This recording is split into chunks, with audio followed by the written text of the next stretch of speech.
Hello everyone, good morning. Here from Dr. Anil Logia.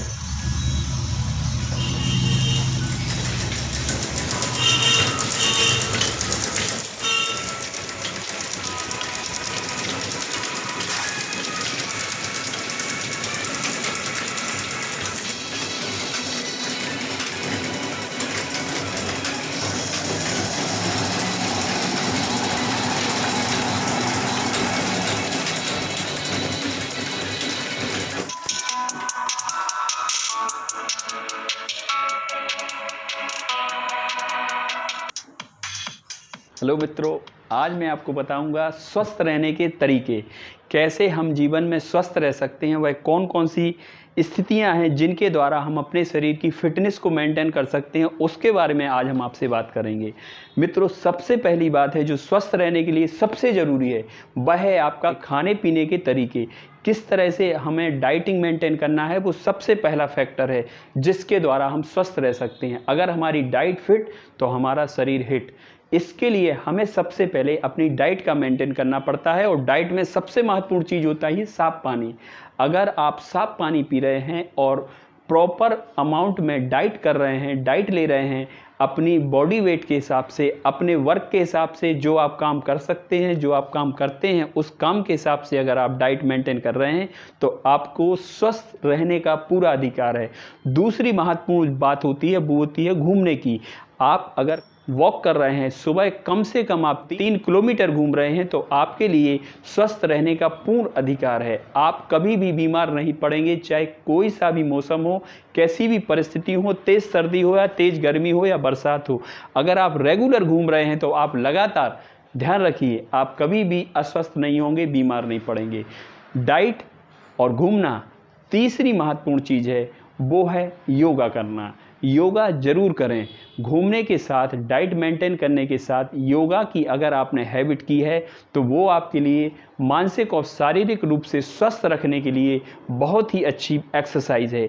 Yoga जरूर करें। योगा के क्या क्या पैटर्न है, किस तरह का योगा है, वो आप जानकारी कर सकते हैं। बहुत ही साधारण तरीके से योगा हैं, योगा के पैटर्न हैं जिनको हम अपना सकते हैं। 10 मिनट का टाइम योगा पे देने से हम पूरे दिन फ्रेश रहते हैं, पूरे दिन हमारी लाइफ रूटीनली वर्क करती है। इसलिए योगा जरूर करें। योगा के साथ ही मेडिटेशन को भी हम साथ में लेते हैं। मेडिटेशन का मतलब होता है वह प्रोसेस जिससे हम अपने आप को, माइंड को कंडीशन के हिसाब से सेट कर पाएँ, अपनी बॉडी में ताकत भर पाएँ, मानसिक ताकत को भर पाएँ। मेडिटेशन से आपके शरीर के साथ साथ मन में भी ताकत आती है। आप कार्य के प्रति, अपनी जिम्मेदारियों के प्रति, अपने वर्क के प्रति, अगर आप स्टूडेंट हैं तो अपनी पढ़ाई के प्रति, अगर आप कोई बिजनेस करते हैं तो अपने किसी भी कंडीशन, चूँकि बिजनेस में कई तरह की अच्छी बुरी कंडीशन होती हैं, उनमें कई तरह के तनाव आते हैं, टेंशन आती है, मानसिक थकान आती है।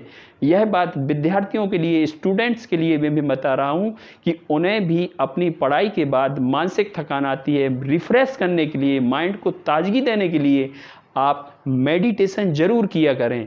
सारी की सारी मेडिटेशन आपको, आपकी बॉडी को रिफ़्रेश कर देती है, ताकत भर देती है।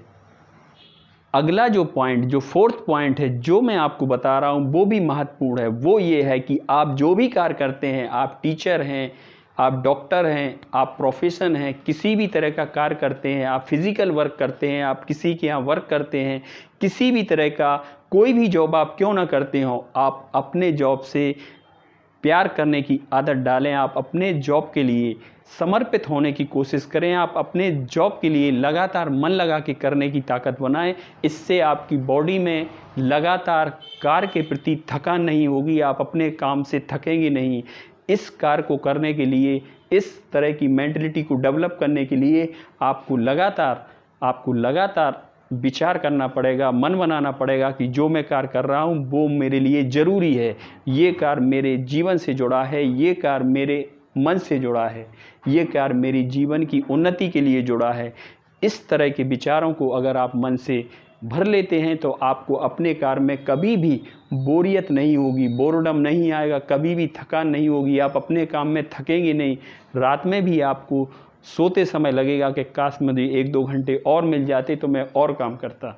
जो लोग स्टूडेंट हैं मैं उनको भी ये बता रहा हूँ कि इस तरह की मेंटलिटी से आप अपनी किसी भी एग्ज़ाम की प्रिपरेशन दें कि मुझे इस प्रिपरेशन से बहुत ही तैयारी करने से, जो मैं पढ़ाई कर रहा हूँ, ये पढ़ाई करने से जो स्टडी है, जो रूटीन है, इस रूटीन से मुझे लगाव है, मुझे इसी रूटीन में रहना है और दूसरे रूटीन को मुझे सेट नहीं करना, ये मेरा सबसे अच्छा रूटीन है। इस मानसिकता के साथ अपनी स्टडी को तैयार करें, इससे आप लगातार आगे बढ़ेंगे। पांचवा और सबसे महत्वपूर्ण जो काम है वो मैं आपको बता रहा हूँ, वो ये है कि हमें उन सारी चीज़ों को अवॉइड करना चाहिए, बचना चाहिए, उन चीज़ों से दूर रहना चाहिए जो हमारी हेल्थ को डिस्ट्रॉय करते हैं, उसको ख़त्म करते हैं। चाहे वो नशा हो, चाहे गुटखा हो, चाहे ड्रिंक्स हो, चाहे गंदी आदतें हो, चाहे टाइम बर्बादी करने का आदत हो, इन सारी चीज़ों को हमें अपने रूटीन लाइफ से 100% हटाना है। किसी भी तरह से हमें अपने 24 घंटे का टाइम जो एक दिन में मिला है उसको वेल सेटल्ड और मोस्ट यूज़फुल बनाना है। ये विचार हमारे मन में रोज़ आना चाहिए। अगर ये विचार हम लगातार अपने मन में बसा के कोई कार्य करते हैं, लगातार इन बातों को रिफ्रेश करके कोई कार्य करते हैं, तो हम जीवन में जो भी हमारे एम हैं, जो भी हमारे मन की इच्छाएं हैं, जो भी हम भविष्य में बनना चाहते हैं, जो भी हमारी भविष्य के ड्रीम्स हैं, उन सारी बातों को पूर्ण करने के लिए ज़रूरी हैं।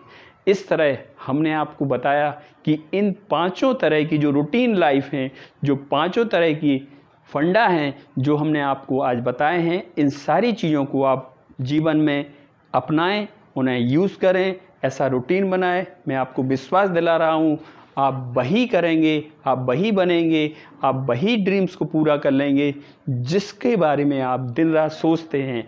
आप ज़रूर अपने रूटीन को मेंटेन करें, योगा करें, डाइट मेंटेन करें, गंदी आदतों से बचें और पूरी तरह से स्वस्थ रहने की तैयारी करें। कैसे हम स्वस्थ रहें इस बारे में विचार करें। छोटी मोटी हरकतें, छोटी मोटी मन की कुंठाएं, छोटी मोटी मानसिक स्थितियों से बचें।